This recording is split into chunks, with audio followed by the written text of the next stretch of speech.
everyone, welcome you all on the DICS platform for GPSC. GPSC ની પરીક્ષા ખૂબ જ ટૂંક જ સમયમાં છીએ, તો ચાલો આજે આપણે ગુજરાતના 5 રામસર સાઇટને ફટાફટ જાણી લઈએ. ઓકે,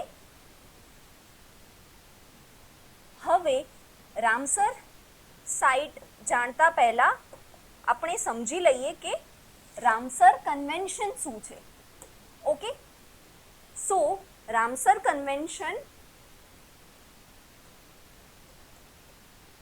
વેટલેન્ડને સંરક્ષણ માટે, વેટલેન્ડના સેફગાર્ડ માટે યોજાવામાં આવેલું એક કન્વેન્શન છે અને આ કન્વેન્શન 1971માં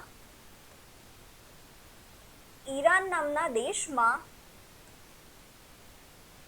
રામસર સિટીમાં યોજાવામાં આવ્યું હતું, એટલે એને રામસર કન્વેન્શન નામ આપવામાં આવ્યું છે.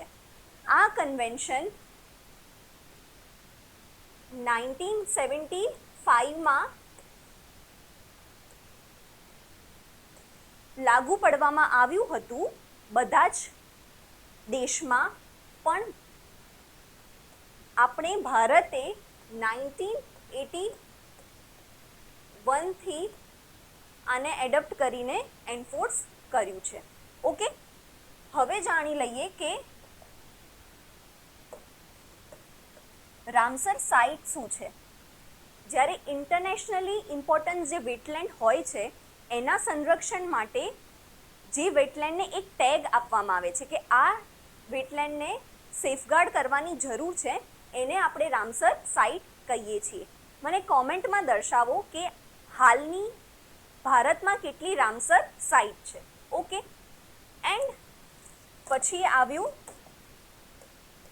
એક મોન્ટ્રેક્સ રેકોર્ડ.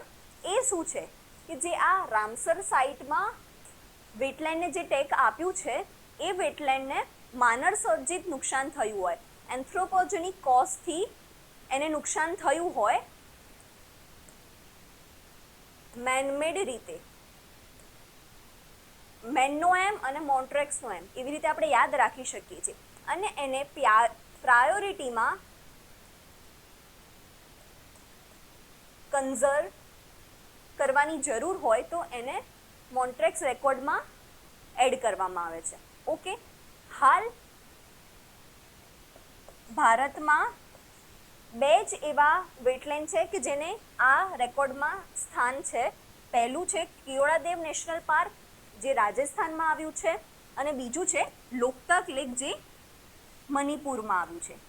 આ લોકતક લેકનું મને કોમેન્ટમાં જણાવજો કે ત્યાં કયો ડિયર છે કે જે બહુ ઇમ્પોર્ટન્ટ છે અને બહુ ન્યૂઝમાં રહે છે. ઓકે, આના સિવાય એક બીજું થર્ડ હતું ચિલિકા લેક જે ક્યાં આવ્યું? ઓડિશામાં. આ પણ પહેલાં હતું, પણ અત્યારે ફક્ત 2 જ છે, Keoladeo national park and Loktak national park. Okay, ચિલિકાને આમાંથી બહાર નીકાળવામાં આવ્યું છે. So let's go fast. અમુક જે ડેટા છે જે આપણને ખબર હોવી જોઈએ એ પણ ફટાફટ જોઈ લઈએ કે ગુજરાતમાં કેટલા ટકા ભારતનું વેટલેન્ડ છે. Around 21% of India's wetland are there in Gujarat. Okay, હવે જાણી લઈએ કે કેટલી રામસર સાઇટ છે ઇન્ડિયામાં. ઇટ ઇઝ 99, અને જે લાસ્ટમાં એડ થયું છે એ શિખા જીલ જે ક્યાં આવ્યું? ઉત્તર પ્રદેશમાં. ઓકે, નાઉ લાર્જેસ્ટ કઈ મોટી રામસર સાઇટ છે, આપણને પ્રિલિમ્સમાં આ બહુ જ ઇમ્પોર્ટન્ટ છે, આ ડેટા યાદ રાખવાના છે. That is Sundarban national park જે વેટલેન્ડ જે વેસ્ટ બેંગાલમાં છે. ઓકે, નાઉ કમ્સ કે મેક્સિમમ રામસર સાઇટ ક્યાં છે વર્લ્ડની વાત કરીએ. ઓકે, તો એ છે, એમાં પહેલું સ્થાન છે યુકે, બીજું છે મેક્સિકો અને ત્રીજું છે આપણું ભારત, ઇન્ડિયા.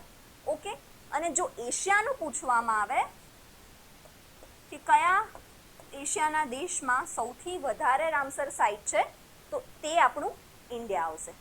હવે જોઈએ ઇન્ડિયામાં સૌથી વધારે રામસર સાઇટ કયા સ્ટેટમાં છે, તો ઇન્ડિયામાં કયું, ઉત્તર પ્રદેશ કે તમિલનાડુ? અત્યારે તમિલનાડુ છે અને એના પછી આવે છે ઉત્તર પ્રદેશ. ઓકે, તો આ ફેક્ટ છે જે આપણે પ્રિલિમ્સ માટે યાદ રાખીશું. ચલો હવે ફટાફટ આપણે ગુજરાતની રામસર સાઇટ જોઈ લઈએ. ઓકે, પહેલી રામસર સાઇટ છે નલ સરોવર. એને 2012માં રામસર સાઇટનું ટેગ મળ્યું હતું. ઓકે, તો એનું મુખ્ય બાબત છે કે ક્યાં દેખાય છે, ક્યાં મળે છે, અમદાવાદ અને સુરેન્દ્રનગર જિલ્લાના વચ્ચે. એવો પ્રશ્ન પૂછી શકે કે નળ સરોવર આપણને ફક્ત અમદાવાદમાં મળે છે. નો, નળ સરોવર 2 ડિસ્ટ્રિક્ટને શેરિંગ કરે છે, that is Ahmedabad and Surendranagar. Okay, હવે એની એક વિશેષતા છે જે આપણે યાદ રાખીશું કે ગુજરાતનું સૌથી મોટું કુદરતી મીઠા પાણીનું વેટલેન્ડ છે. ઓકે, ભારતનું કહે તો નહીં, it is Gujarat largest fresh water lake નહીં પણ વેટલેન્ડ. ઓકે, એન્ડ કયા કયા પક્ષીઓ ત્યાં મળે છે, તો ફ્લેમિંગો છે, પેલિકન છે, સારસ છે, હેરોન છે અને બતક છે. ઓકે, એ અરાઉન્ડ 120 કિલોમીટર સ્ક્વેર એરિયામાં વિસ્તારમાં ફેલાયેલું છે એન્ડ મોર દેન 300 પ્લસ બર્ડ્સની વેરાયટી પણ અહીંયા મળે છે. Okay, now next is Thol. Okay, થોળને કયા યરમાં રામસરનું ટેગ મળ્યું હતું, તો એ હતું 2021માં. કયા જિલ્લામાં, તો મળે છે આપણને મહેસાણામાં. થોળ ક્યાં હતું, સુરેન્દ્રનગર અને થોળ મહેસાણામાં. અને કયું આપણે પહેલા જોયું, Nal Sarovar between Ahmedabad and Surendranagar. Okay, હવે આની વિશેષતા યાદ રાખવાની. આ માનવ સર્જિત જળાશય છે. ઓકે, નેચરલ નથી, ઇટ ઇઝ મેન મેડ. અને કયા સમય દરમિયાન બનાવવામાં આવ્યું છે, તો ગાયકવાડ. ઓકે, ગાયકવાડ રાજાના દરમિયાન આ મેનમેડ લેક થોળ બનાવવામાં આવ્યું છે.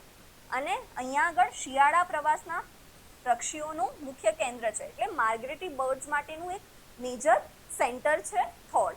એન્ડ મહત્વપૂર્ણ સેમ મોસ્ટલી નિયરેસ્ટ એરિયામાં છે, તો બર્ડ્સ પણ સેમ જ મળે છે, એટલે ફ્લેમિંગો, પેલિકન, સારસ, હેરોન અને બતક.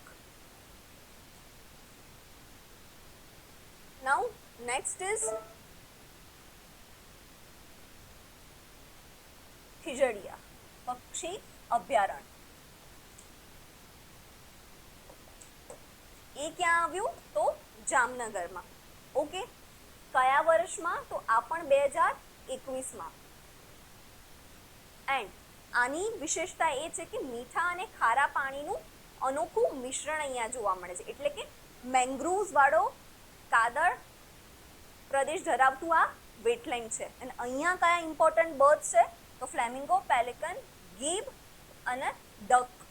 એ આપણને ખીજડીયા પક્ષી અભયારણ્યમાં જોવા મળે છે અને છે જામનગરમાં. Fourth, Wadhwan wetland. આને પણ 2021માં જ રામસરનું સાઇટનું ટેગ મળ્યું હતું અને આ આવ્યું છે વડોદરા જિલ્લાના ડભોઈ નજીક. ઓકે, આ મોસ્ટલી છે ને બર્ડ વોચિંગ માટે બહુ ફેમસ છે. એન્ડ માઇગ્રેટરી બર્ડ માટેનું એક મેજર સેન્ટર છે ગુજરાતમાં. એન્ડ કયા કયા ક્રેન, પેલિકન, ફ્લેમિંગો નામના બર્ડ્સ અહીંયા મળે છે. એન્ડ લાસ્ટ જે ચારીધન વેટલેન્ડ છે, જેને આ વર્ષમાં જ 2026માં જ રામસરનું ટેગ મળ્યું છે, એ ક્યાં છે? એ કચ્છના બન્ની ઘાસના મેદાનમાં આપણને મળે છે અને આ ખારાશ ધરાવતું વેટલેન્ડ છે. Not sweet, it is salty. Okay. હવે છારી એટલે શું? છારી એટલે કે સલાઈન, ખારું, અને ધન એટલે કે છીછરું, શેલો લેક કહેવાય છે. તો એનું નામ જ રિપ્રેઝેન્ટ કરે છે એના ગુણોને. સો આ 5 આપણને યાદ રાખવાના છે. Let's see mains point of વ્યૂમાં વેટલેન્ડનું શું ઇમ્પોર્ટન્ટ છે. ઓકે, એ જૈવ વિદ્યા એટલે કે બાયોડાયવર્સિટી માટે એક સંરક્ષણ છે. It's a safeguard for biodiversity. Even વેટલેન્ડને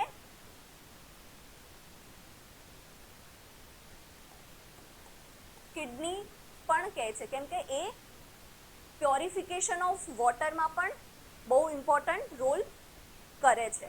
પછી પ્રવાસીઓ પક્ષીઓ માટેનું પણ એક મેજર સ્થાન હોય છે.